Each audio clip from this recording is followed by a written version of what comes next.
telling you, I'm convicted. Because how many times, knowing what I know, my faith is so small. Why is it hard for me to trust in God when I have so much more information than she had? I mean, I have a Bible that from cover to cover is God's inspired word, and just the testimony of the characters in the Bible and throughout history show how God can be trusted. And I have seen his faithfulness in the lives of others and in my own life. And I have seen that the promise he makes, he always keeps. He never fails. And I have seen him come through time and time again, not in my own, just in my own life, but in the lives of you and the people I know. It should be no problem for us in this room to have great faith. I'd just be glad to have her faith. Because her faith made her do something. Say, well, yeah, she lied. God didn't tell her to lie. But she did hide those spies. And it was dangerous. I'm sure that would have cost her life had she been caught. But she let her faith guide her. Listen to how James said it. Likewise, also was not Rahab the harlot justified by works, when she had received the messengers and sent them out another way? For as the body without the spirit is dead, so faith without works is dead also. Think of James as he's writing under inspiration and wants to give a great example of the difference between faith without works and faith with works, and he uses Rahab as his example. Not only that, evidently she told her family. If you look in chapter number 6, you see that Rahab, her father, her mother, her entire family came safely from Jericho as the walls fell. She was able to do what another famous Bible character was unable to do. Lot. Lot faced the judgment of God in the community and the culture he lived, didn't he? Everything was going to come down. You better get out, Lot. God's judgment is coming. And he tried to convince his family. They wouldn't listen. They laughed. He dragged his wife and 2 daughters. His wife didn't make it. What was the difference? I think maybe this.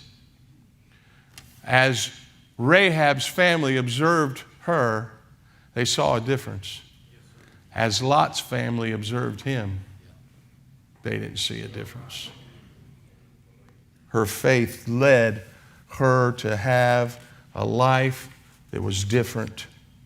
And the salvation of her family hinged upon her faith. And then, of course, probably the most famous part of her story is this thread that she let down. Her faith was tied to that, wasn't it?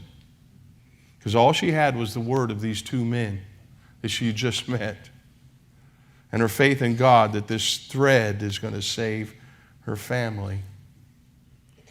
The Bible says without faith it is impossible to please God. Without faith. Have you ever wondered how much faith then? Without faith it's impossible to please God, Brother Ted. I don't know if I got that much faith. Well, do you have a thread? Because God's was pleased with Rahab. Rahab also left us some important things we still talk about. Did you know Rahab is in the lineage of Christ? Rahab's name appears in Matthew chapter number 1 and verse number 5. Salmon beget Boaz of Rahab. Boy, you talk about the grace of God. He loves, God does, Jesus does. He loves to call to himself the low ones, the ones who are considered vile.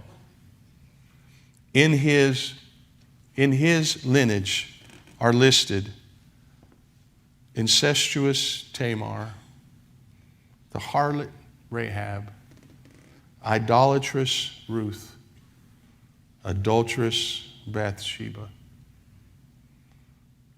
Jesus, the friend of sinners, took Rahab from literally the gutter to being eternally famous. Chapter number 11, you know, the Hall of Faith. Some of the greatest of the Bible are listed in Hebrews chapter number 11. Look in chapter number 11, you'll read names like Abel and Enoch and Noah and Abraham and Isaac and Jacob and Joseph and Moses and Gideon and David and Samson.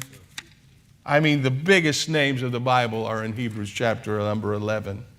Listen to what it says in verse number 33.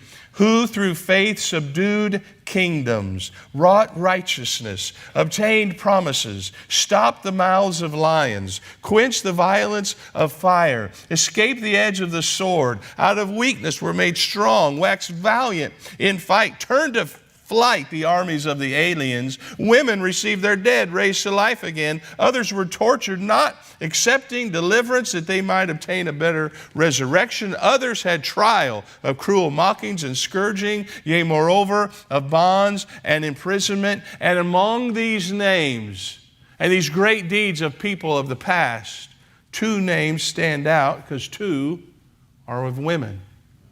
Sarah, of course, the wife of Abraham, the mother of Isaac. You would expect a name like Sarah to appear. The other of all the women in the whole history of the world that God could have picked to put in his hall of faith. Hebrews chapter 11, verse number 31. By faith, the harlot Rahab perished not with them that believed not, when she had received the spies with peace. Wow. Then there's this. There's this red thread. This scarlet thread. The scarlet thread in this story was to Rahab and her family what the blood on the doorposts had been to the Hebrews in Egypt. The way of salvation is always the same. It's the shed blood of the Lamb. And this scarlet thread runs literally in the whole Bible from Genesis to Revelation. And when the first hint we're given that there's going to be a scarlet thread is in the very Garden of Eden when God clothed Adam and Eve with animal skins. He protected them from his wrath, where blood is first shed.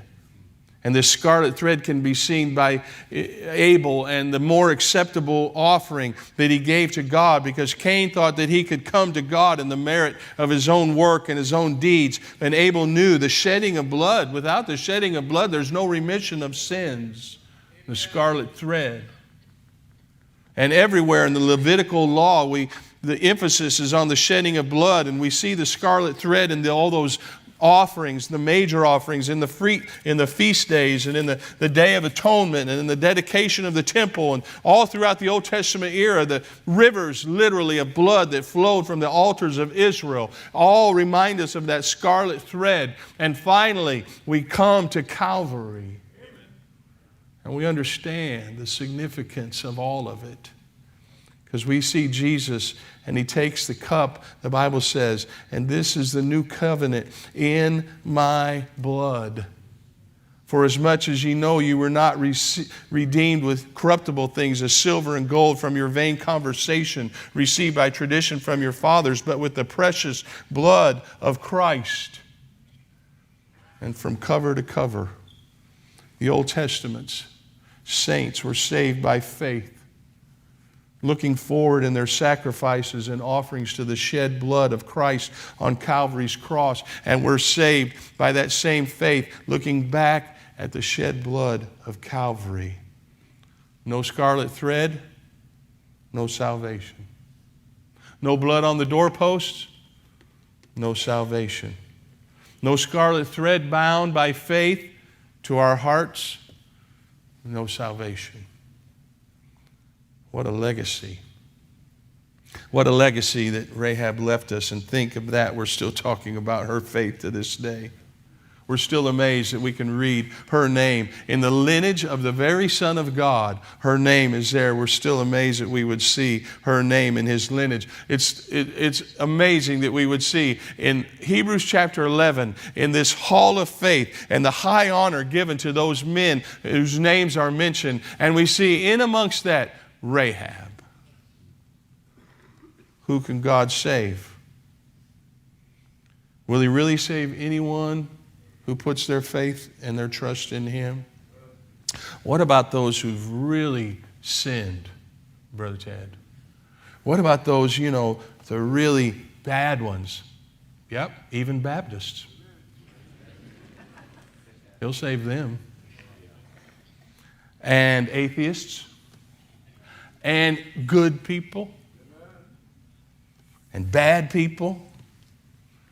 No one is so low he can't reach him. Isaiah 59, I behold the Lord's hand is not shortened that it cannot save, neither his ear heavy that it cannot hear.